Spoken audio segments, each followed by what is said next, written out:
Professor Samina Lutfa, আপনার কাছে প্রশ্ন যে আমরা দেখছি যে নির্বাচন নিয়ে সংশয় বারবারই আসছে, এখন আপনি কি মনে করেন যে সেই সংশয় কি বেড়ে গেল কিনা?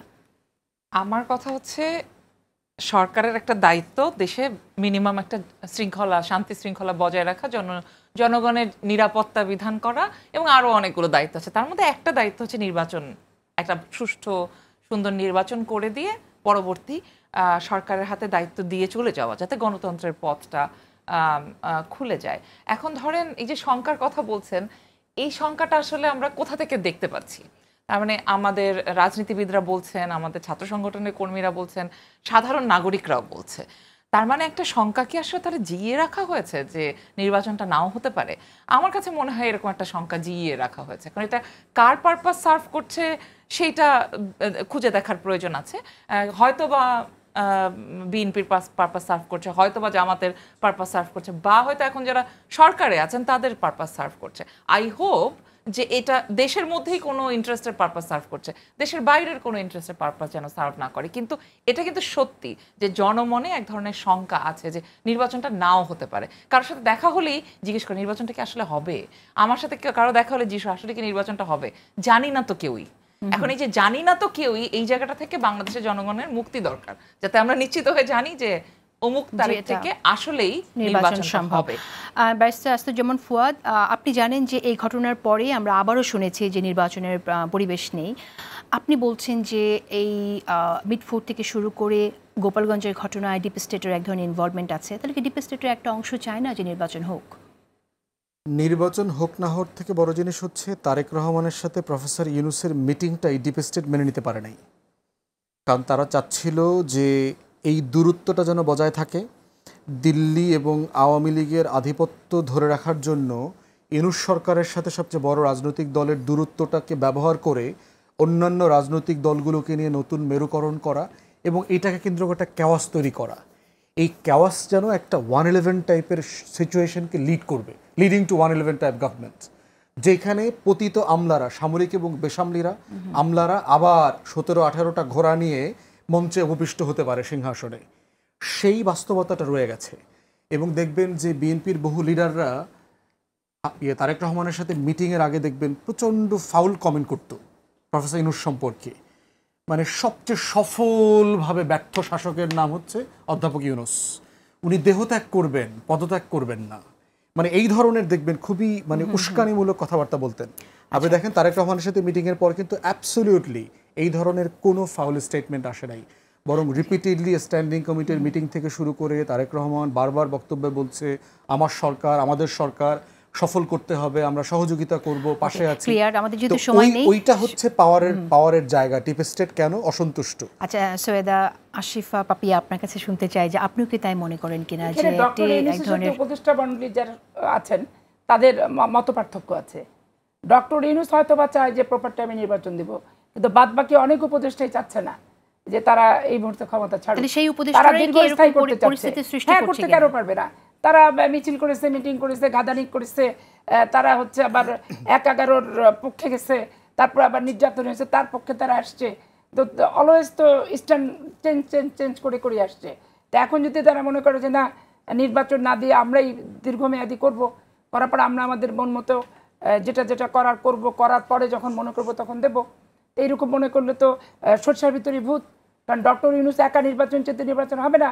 তার উপদেষ্টা মণ্ডলীর আচার আচরণ, চলন বলন, কথাবার্তা এবং তাদের যে কার্যপরিধি, সেই পরিধির কোন কোন অংশটা তারা করেছে ম্যাক্সিমামই তো অসমাপ্ত, শুরুই করেনি। শেষ কবে করবে তা আল্লাহ ছাড়া কেউ বলতে পারে না। আচ্ছা, আমাদের একটু ভিন্ন প্রসঙ্গে যেতে হবে। আমি প্রফেসর সামিনা লুৎফা, আমি আপনার কাছে জানতে চাই যে আপনি জানেন কদিন আগে নির্বাচনকে কেন্দ্র করে কিছু দাবি সামনে নিয়ে এসেছিল ইসলামী আন্দোলন, এবং এই সমাবেশে আপনার জামাত খিলাফত মজলিস জয়েন করেছে এবং এবি পার্টিও গেছে, এনসিপিও গেছে। আমরা দেখছি যে ইসলামী দলগুলো একটি ভোট ব্যাংক করতে চাইছে এবং সেটা ধর্মভিত্তিক একটা রাজনৈতিক মোর্চার দিকেই যাচ্ছে। আমরা দেখতে পাচ্ছি আগামীতে 19 তারিখে আরেকটা সমাবেশ হতে যাচ্ছে জামাতের, এবং সেখান থেকে আরও কিছু দাবি আসবে বলে আমাদের কাছে কিছু তথ্য আছে। আপনি এই ধর্মভিত্তিক দলগুলো রাজনৈতিক মোর্চাকে কিভাবে দেখছেন বাংলাদেশে? প্রেক্ষাপটে? বাংলাদেশে যেহেতু রাজনীতি করছেন তারা, তাদের নিশ্চয়ই এখানে নির্বাচনী এক ধরনের জোট তারা করবেন, যেটা এর আগে জামাত যেমন বিএনপির সাথে জোট করেছে, কিংবা তারও আগে হয়তো আমরা আওয়ামী লীগের সাথে জোটও দেখেছি, নির্বাচনী জোট।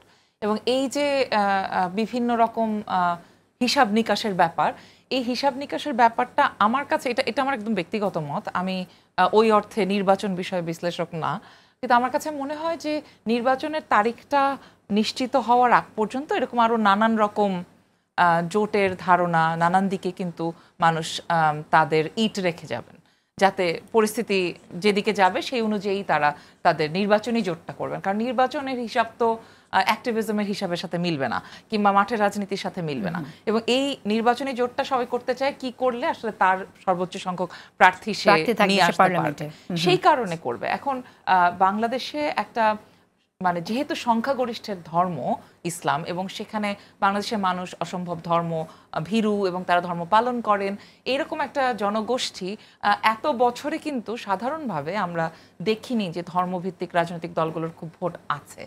এখন এবার যদি তারা এই পরিস্থিতিকে কাজে লাগিয়ে যদি ভোট জোগাড় করতে পারেন, মানুষকে কনভিন্স করতে পারেন, এটা তাদের রাজনীতি হবে। কিন্তু বাদ বাকি দলগুলো আসলে এটাকে কিভাবে নেবেন সেইটা একটা গুরুতর প্রশ্ন। আচ্ছা ব্যারিস্টার ফুয়াদ, আমি আপনার কাছে জানতে চাই, আপনারা যাচ্ছেন জামাতের যে সমাবেশ হচ্ছে সেখানে আমন্ত্রিত কিনা? এবি পার্টি এখনো আমন্ত্রিত না।